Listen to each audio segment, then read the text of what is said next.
천재는 1%의 영감과 99%의 노력으로 이루어진다고 말한 위대한 발명가 에디슨. 그가 남긴 3대 발명품, 축음기, 전구, 영사기를 모두 만날 수 있는 과학관을 알고 계십니까? 영롱한 소리와 함께 떠나는 100여 년 전으로의 시간여행. 세상에 아무리 발전되고 발달됐다 하더라도 에디슨이 만든 기기는 변함이 없고, 인류 역사의 한 획을 그은 에디슨의 발명품이 진열되어 있는 곳. 소리와 과학과 예술이 만나는 박물관으로 안내합니다.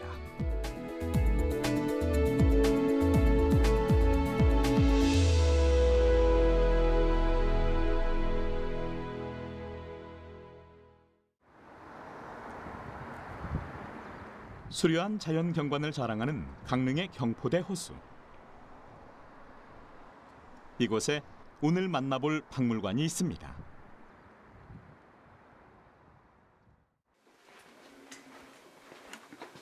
박물관 안으로 들어서면 다양한 모습과 형태를 가진 수많은 옛 축음기들이 시선을 사로잡습니다. 세월의 흔적이 고스란히 느껴지는 이 축음기들은 1800년대부터 1900년대까지 100년이 넘는 세계 소리의 역사를 집약하고 있죠. 나팔꽃처럼 꽃잎을 활짝 피운 축음기들에 둘러싸인 이것의 정체는 무엇일까요? 지금 감상하실 축음기는 1915년에 나온 에디슨 엠베롤라 축음기로서 소리 한번 감상하도록 하겠습니다.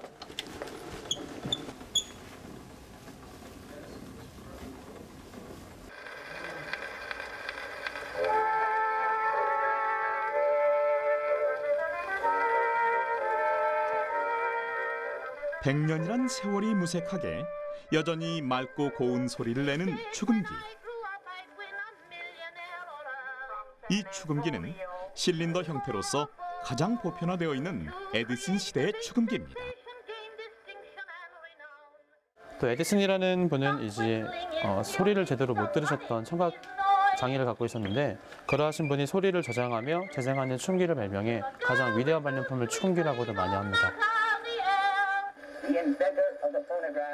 언제라도 소리를 재현해 듣고 싶다는 소박한 희망을 현실로 가능케 한 에디슨. 그의 축음기에 대한 애착은 대단했습니다. 그리고 에디슨만큼 축음기에 대한 관심과 애정이 넘쳐나는 또 한 사람. 이 모든 것을 발품팔아 직접 수집한 손성목 관장인데요.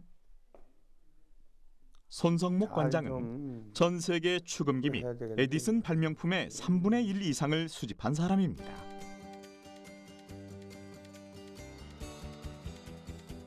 손성목 관장과 에디슨의 연결고리가 된 세계 최초의 소리 기록 장치 틴포일 포노그라프. 1877년 에디슨이 만든 세계 최초의 축음기로 구멍 및 가늘고 긴 바늘을 가리켜 틴, 원통형 위에 감싸져 있는 최초의 음반의 역할을 하는 재질을 포일이라고 부릅니다. 이 틴포일에 녹음된 최초의 노래는 에디슨이 직접 부른 메리의 어린 양이었는데요. 단 한 번만 녹음할 수 있고 재생도 3번 정도밖에 할 수 없다는 한계를 갖고 있었습니다. 하지만 소리의 흔적을 무늬로 만들어 기록했다가 다시 들을 수 있는 에디슨 축음기의 원리는 아주 독창적이어서 많은 사람들의 관심을 받았죠.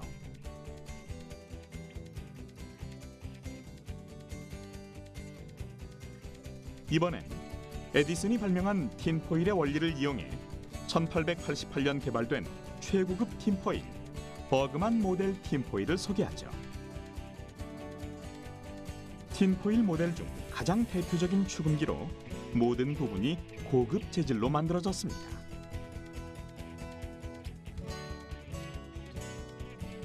이번에 만나볼 축음기는 또 어떤 걸까요?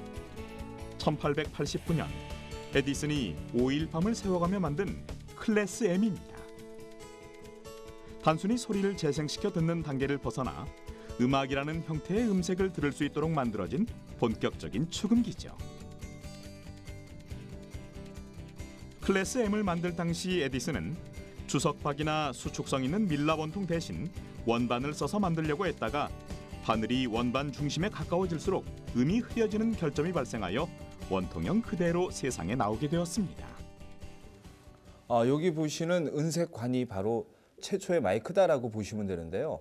여기 관에 대고 소리를 전하게 됩니다. 마이크의 역할을 가지고 있습니다. 그리고 녹음이 됐다라고 하면 들을 때 하나의 모니터용이라고 보시면 되는데요. 여기 청진기처럼 생긴 부분이 바로 헤드폰입니다. 이렇게 해서 소리를 들을 수가 있고 아니면 나팔을 연결해서 여러 명이 함께 들을 수가 있는 그와 같은 축음기입니다. 이 발명으로 인해 축음기가 본격적인 상업용으로 판매되기 시작했습니다. 한국에서 에디슨의 발명품을 마주하는 기분은 어떨까요? 이곳을 찾는 외국인들은 수집품의 규모에 매우 놀라워합니다. Well, coming here, I was very surprised to see all these things. We did not expect, I think when we came here, we did not expect this enormous collection of things and to see the whole history of the gramophone and of the Edison technology. So that's, I think, very special to see this collection.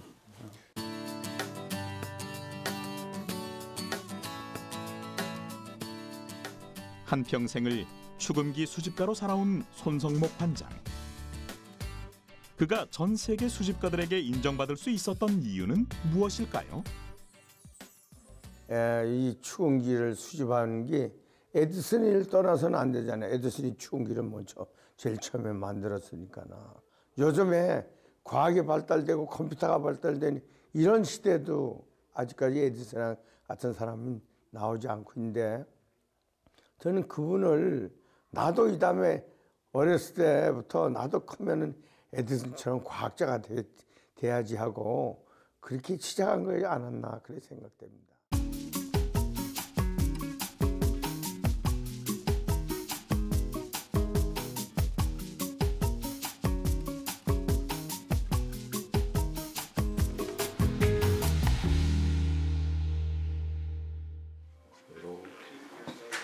에디슨의 축음기 발명 이후 1887년엔 새로운 유형의 축음기가 등장합니다. 독일 출신의 발명가 베를리너가 개발한 원반형 축음기 그라모폰이 바로 그것이죠. 원반형 축음기와 에디슨의 원통형 축음기는 모두 일장일단을 가지고 있었습니다.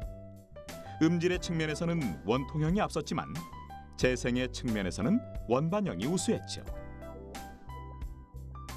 이 둘 간의 경쟁이 축음기의 초기 역사를 이끌게 되는데 결과적으로 역사는 원반형 축음기에 손을 들어줬습니다. 원통형 축음기로는 1회의 연주로 10개의 레코드밖에 생산할 수 없었지만 원반형 축음기에는 그러한 제약이 없었기 때문이죠. 시대에 따라 축음기의 모양도 변화합니다. 초기에는 나팔형 축음기가 생산되다가 나중에는 축음기가 나무 상자 안에 내장돼 있는 캐비닛형 축음기가 나오게 된 건데요.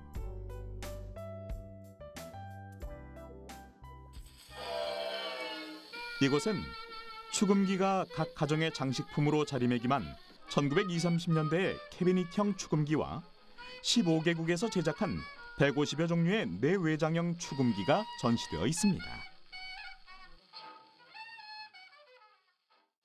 1906년 미국의 빅터라는 회사에서 그 나팔을 보호하기 위해서 가구 형태로 축음기를 만들게 됩니다. 이 가구 형태의 축음기를 만들면서 자연스럽게 볼륨 조절이 시작됩니다. 최초의 볼륨입니다.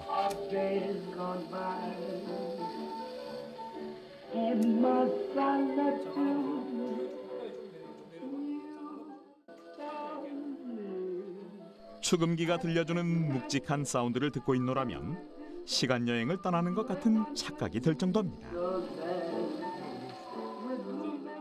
이렇게 축음기는 크게 나팔이 바깥으로 나와 있는 트럼펫, 가구 모양의 캐비넷 형태로 등장했다가 이후에 축음기를 조금 더 저렴하게 하기 위해서 1910년에는 책상 위에 올려놓고 음악을 들을 수 있는 탁상용 축음기가 등장하게 됩니다.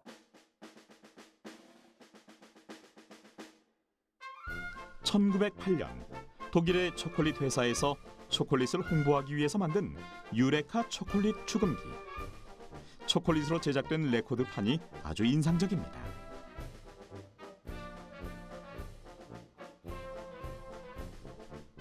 그리고 세상에 단 한 대뿐인 축음기, 아메리칸 포노그래프.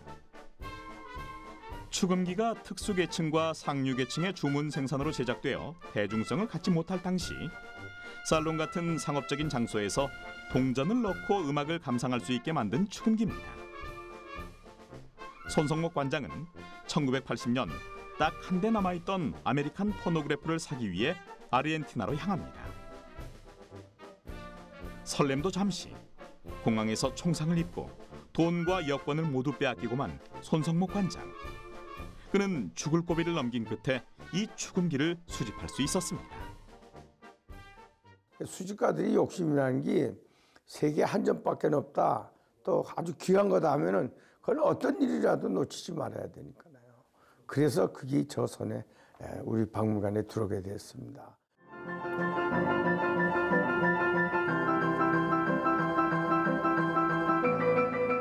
축음기 이전의 소리는 어땠을까요? 스타인웨이 뮤직박스라고 불리는 유령 피아노. 바람이 구멍을 통과해서 다양한 현을 두드리면서 소리가 나는 하나의 자동악기, 뮤직박스입니다.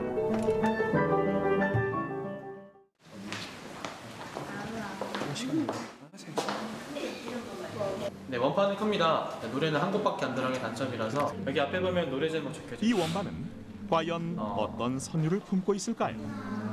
같이 감기겠네요.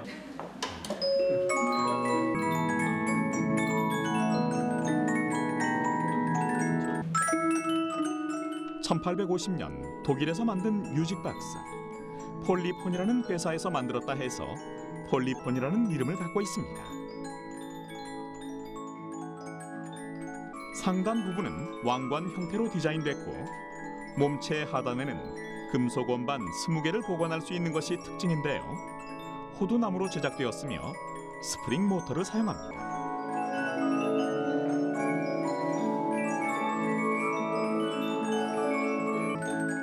당시 상업적인 공간에서 대중들이 동전을 넣고 태엽을 감아서 음악을 들을 수 있는 최초의 주크박스 형태의 뮤직박스입니다.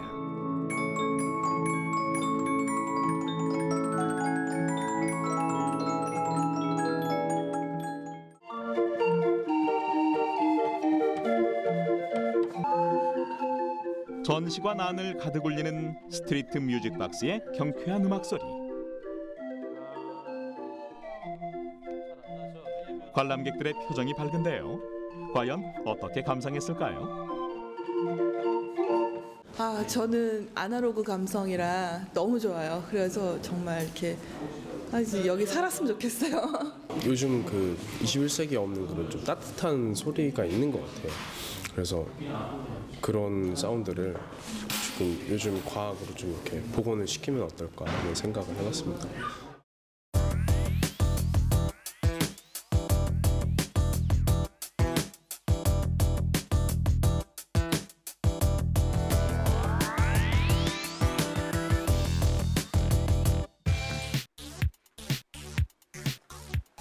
에디슨 하면 단연 전구를 빼놓을 수 없죠.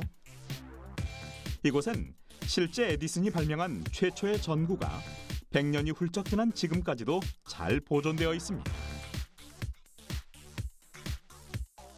에디슨이 전구를 발명하기 전까지 도시의 밤거리를 밝혀주던 탄소 아크 등은 2000개나 되는 전지를 이용하기 때문에 엄청난 전기량을 필요로 했고 아주 밝아 집안을 밝히기엔 부적합했습니다.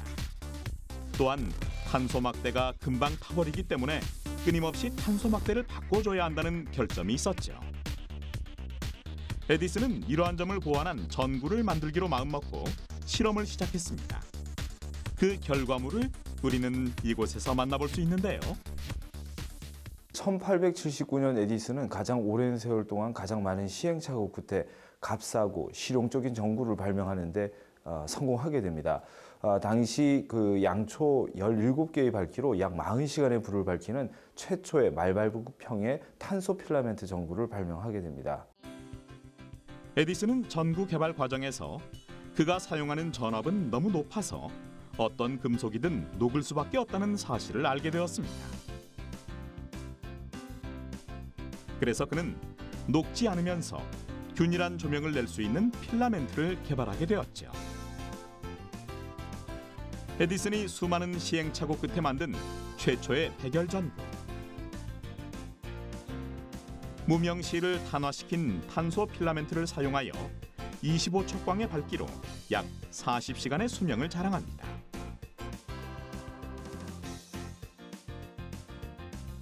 세상에서 단 하나뿐인 벽면 부착용 전구. 에디슨이 1879년 발명 특허를 낸 최초의 벽 부착형 소켓 전구로 오늘날 스탠드의 최초 모습입니다. 노쇠로 된 지지대는 좌우로 이동할 수 있고 나무로 된 소켓과 스위치는 짤깍하고 소리가 나는 걸쇠로 되어 있죠.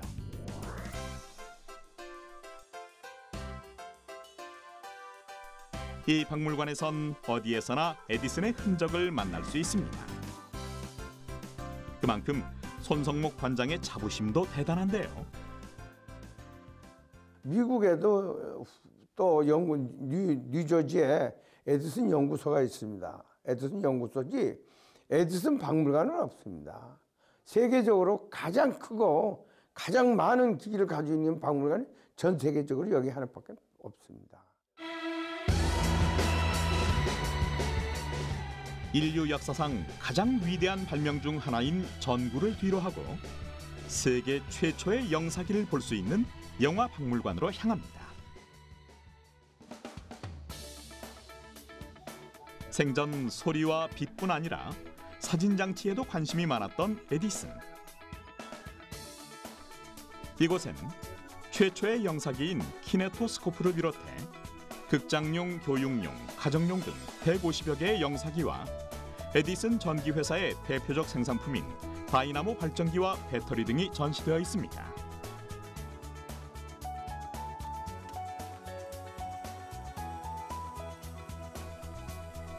이곳 박물관에서 흔하게 볼 수 있는 8mm 필름 영사기.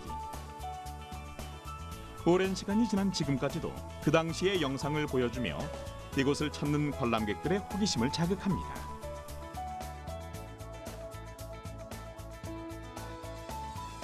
1889년 에디슨에 의해 시작되는 세계 최초의 영사기 키네토스코프. 동전을 넣고 상자의 틈 속을 보면 연속되는 동작의 사진들이 빠르게 지나가면서 마치 움직이는 영상처럼 보이는데 여성이 춤추는 모습, 남녀가 입맞춤하는 모습 등 1, 2분 정도의 아주 짧은 영상이 상영되는 1인 영사기입니다. 이번엔 여러 명이 동시에 볼 수 있도록 만든 에디슨의 영사기를 살펴보죠. 그 관객들은 그 혼자 보는 것보다는 여러 명이 함께 공유하고 싶어 했었고요. 또 내용이 있는 영화를 보기를 원했습니다. 그래서 1896년 에디슨은 혼자가 아닌 여러 명이 극장이라는 장소에서 테마를 가지고 볼 수 있는 그 영화의 역사를 또 하나를 시작하게 됩니다. 이 영사기를 사용하여 1903년에 대열차 강도라는 12분짜리 영화가 처음으로 등장하게 됩니다. 에디슨이 오늘날 영화 산업의 기틀을 다졌다고 해도 과언이 아닌데요. 이곳 박물관에서는 1925년 스코틀랜드의 물리학자 존 로지 베어드가 만든 세계 최초의 텔레비전도 볼 수 있습니다. 텔레비전의 화면은 우측 사각형 안에 있는데 사각형 안에 있는 망원 렌즈를 들여다보면서 TV를 봅니다. 내가 봐도 미친놈이다. 참, 어떻게 이렇게 다 모았나. 이제 손성목 관장의 둘도 없는 소중한 보물이 되어버린 각종 수집품들. 그의 발걸음을 붙잡은 애장품은 무엇일까요? 이 기계는 무슨 기계냐면 환등기예요. 환등기. 이게 영화의 시작이에요. 영화는 인간의 눈에 생기는 잔상 효과에 그 기술의 기초를 두고 있습니다. 눈의 망막에서 사라진 물체가 약 0.1초 동안 머무는 원리를 이용하고 있는데 1년에 정지된 사진들을 연달아 빠르게 보면 그것은 마치 연속적인 동작으로 이어지는 것처럼 보이죠. 영사기의 원리는 그것과 같습니다.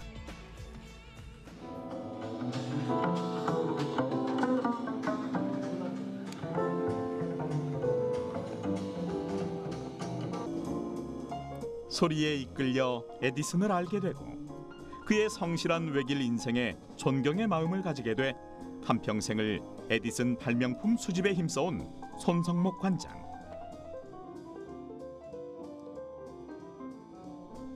그의 60여 년 수집 인생은 아직도 끝나지 않았다는데요.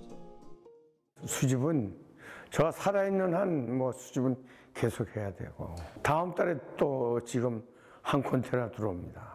박물관은 변화가 있어야 됩니다. 특히 그래야지만 보러 오는 사람들이 있고 또 배우러 오는 사람들이 있지. 박물관이 그냥 전시만 해놓고는 안 되죠. 학교 이론 교육에서 모든 이론 교육에서 실제 교육장이 박물관인데 박물관은 구경하는 것이 아니라 배우는 장소, 산교육장입니다.